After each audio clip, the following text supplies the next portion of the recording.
Welcome back to Around the Horn. Drew, you guys kept up your hot streak to start off the week, getting a revenge victory over Passaic Valley. Although this wasn't the game that mattered, how did it feel to get some kind of revenge for knocking you guys out of counties?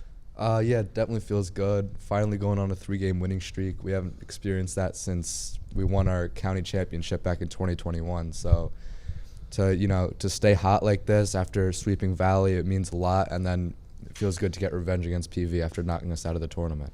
What was the message like before the game from the coaches going into such a revenge game like this? We were just trying to win at all costs. We knew after sweeping Valley it would be a little bit of a hangover game. So and we kind of showed it. And we came out a little bit flat, but Dean pitched out of his mind, and we ended up winning. Lately, your big guys have been your difference makers. Who was the difference maker in this one?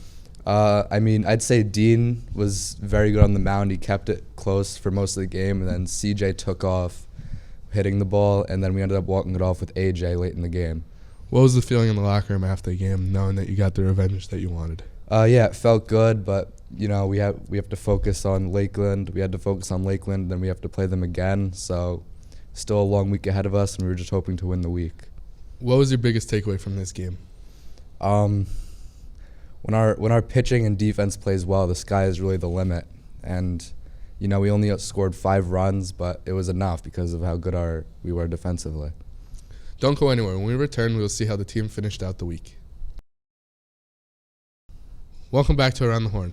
Drew, unfortunately, your season-high 3-game winning streak came to an end against Lakeland. What was the feeling for you guys after the game?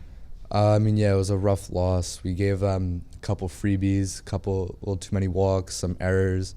But it was a game where our offense was able to take off. We scored 7 earned runs, which we don't usually do. But, we couldn't win the game because we couldn't play both sides of the ball. When our bats were working, our defense wasn't there. And, that just can't happen. How do you move past a game like this and move on to Passaic Valley later again in the week? We just have to recognize that we're still playing for power points, and if we beat PV, we get a lot of power points. And although we lost to Lakeland, they're a very good team, there were tons of positives to take away from that game. Again, another big game for senior CJ Arrego. He had 2 home runs in this game. What is his confidence level being high do for the team? It's huge. We could see that the rest of the offense is starting to hit when he hits, and that first home run that he hit, it was just shot, and it brought so much energy to the dugout. What does a game like that do to your confidence? It was a close game against a good team. I wouldn't say it ruined our confidence. I think we're still a good team. We heavily competed with another very good team, and I still think that we're going to be just fine. How do you think this stretch of 5 or 6 games against county teams has affected you guys as a team? I don't really think it's affected us too badly. I think we're holding our own. We're beating good teams, and we just got to keep that energy into states, keep our confidence. Don't go anywhere. When we return, we'll look at the final game of the week against Passaic Valley. Welcome back to Around the Horn. Drew, you guys got a big bounce-back win against Passaic Valley. How important was it to bounce back so quickly after a tough loss to Lakeland? It was huge, and it shows how much adversity we overcame. A tough loss against Lakeland, then a couple of days later, we come right back with a huge win against PV, and we were able to get a lot of power points from it, so it was definitely a big game. Your pitcher, AJ Delfini, was spectacular on the mound again. After playing a lot in the last week, how big was it for the pitching staff to have your ace go the distance? It was definitely big. He started a little slow to begin the season, but the last couple of games, he's definitely found his way, throwing almost a complete game against Valley, and then throwing another complete game against PV, and we definitely trust him a lot more now, and he's getting the job done. How big is it for the rest of the staff to get that day off? It's good. The bullpen gets another day off, then we get to go into another big week next week. We got a lot of games to play, and the more rest, the better.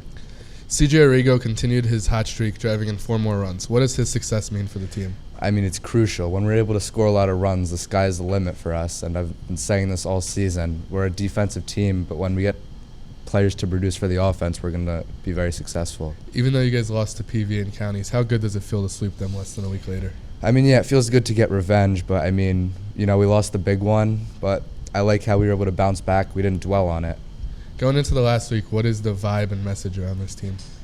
We just want to get some power points. We're also, if we sweep Fairlawn, we're going to win our league, that would be a huge accomplishment before states. And we're trying for states, and we're trying to win our league, so there's still a lot to play for. You bring up next week. Can you tell us a little bit about the schedule next week? So we got 2 games against Fairlawn, And then we scheduled a game against Voorhees. They're about an hour and a half away from us. And then I think we also play Union City. So definitely a lot of games to be played, a lot of PowerPoints potentially for us to pick up, and it's a huge week for us. A lot of points remain. Thanks for watching another episode of Around the Horn. See you next week.